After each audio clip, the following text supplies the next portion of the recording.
Yes, yes, yes. I see you wandering out there all lost. Don't worry. The doors are open. The Double RT Boxing Show. Come on, open the boxing rehab for you boxing junkies. It is there. You hear the sirens. Yes, the doors are open. Now, this is a full fight card review. You know, it is the month of April, and you know how we do. We keep tracks of the best of the month. You know, we also this is see if it could be promotion. You know, best promoter of the month. Check that out. Now, this card is not a probably won't do much for the contest nominations for the Mayweather promotions, considering you got top rank with Crawford and Lomachenko cards coming up. Is already better than this card. But what is interesting and why we will talk about this card, because I think it is the only Mayweather promotions card this month. We always say Mayweather is a sorry ass promoter. Well, not sorry ass promoter, but he could be better. And I made a couple of shows saying not quite the opposite, but more favor of the opposite. I think promotion wise, for what he does for his fighters, I think what he does for his fighters is pretty damn good. Promotion wise, he could work on how he does it.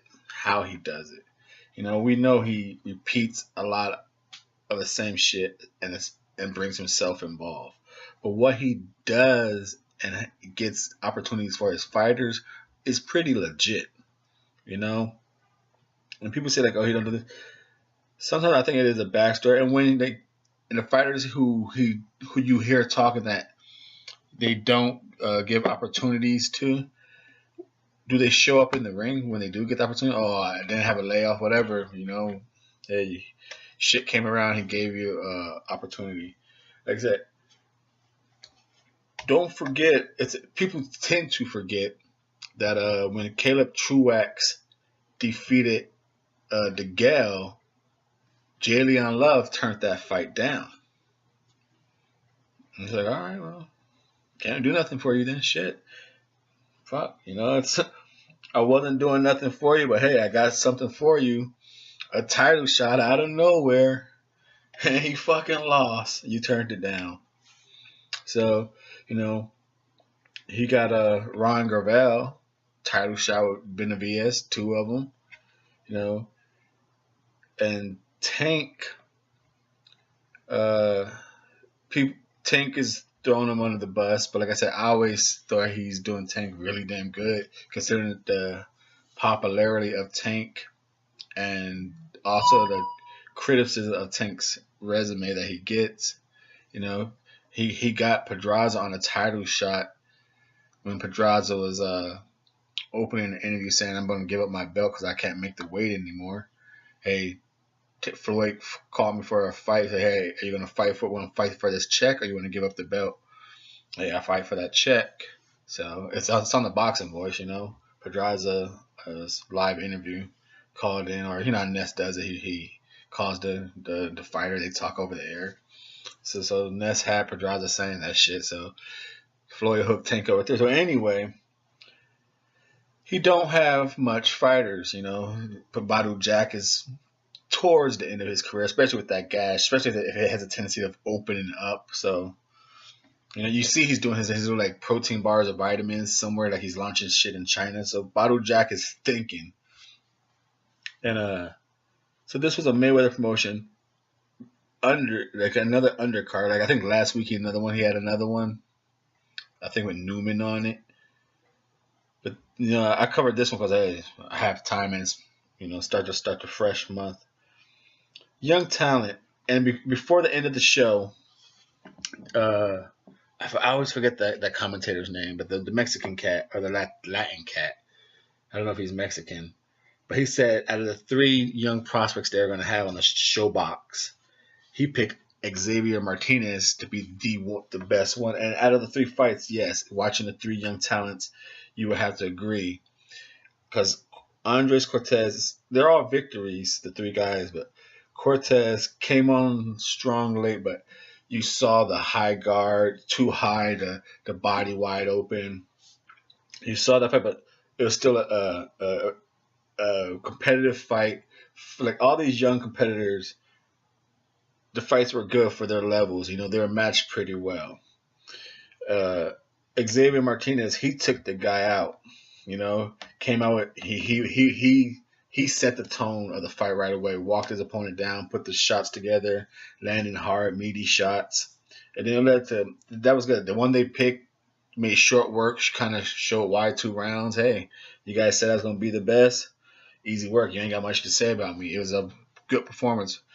Solid defense. Walked him down for the 13-0. 21-2 opponent. Look good. And then the headliner, Angelo Leo, taking on Nel John Tabiano. Don't know who he is, but 17-4 against 16-0. Experience wise in the ring, they always say you can't match it. Look at Kevin Johnson making people look like shit, but giving them experience. So hey, Neil Johnson was giving him experience, or Neil John Tabiano, I should say. And Angelo Leo reminded me of a mixture of like Jojo Diaz and Diego De La Hoya. The movement kind of with the same fighting style but no power. And that kind of worries me because same thing is happening in Jojo Diaz. Good fighter, but when you get to the top level, that same 3-4 combination with no power is going to get outpointed by a faster, harder hitter like Gary Russell. Pow, pow, pow. So interesting to see where Angelo Leo goes. Angelo Leo. But like I said, this card ain't gonna be no wowzer card. It ain't gonna get no recognition. But I thought it was just pretty interesting to see, since we always say Mayweather, what do they got? Nice look up. We know because I don't know a lot of his undercards, but we know the Romero guy he's yelling at Garcia about. We see the name Newman. Tabiti kind of broke through. But as what's coming next, these guys. And, at 10-0, Andres Cortez, he looked a little flawed. He's going to have to watch out. Xavier Martinez, what weight class was he? He looked decent at super featherweight. That looked pretty decent, That you can have something right there on Mayweather Promotions. You can have something at super featherweight. I think they were talking about how it doesn't look too stacked because no, which one was it saying they don't look too stacked? Because they had Daniel Roman, and Daniel Roman is what, 122? Yeah. Daniel Roman, TJ Jahoni. I think that's where and Angelio Leo is at. So that's what he had to go see. I don't with his lack of power, I think Roman will wear him out. Like I said, I'm a roll. I'm a heavy Daniel Roman fan right here on the Double RT Boxing Show. So between him and Ray Vargas, to me, you're gonna have to be you're gonna have to do some serious shit to get those 2 belts. If they don't cancel each other out and you beat both of them, you are a super bantamweight bro. You know what I mean? Bro, you did some shit, bro. The Double RT Boxing Show, the full fight card review. Mayweather Promotions. For the Young Bucks, this card is not gonna, but I thought it was just pretty interesting to see what he has.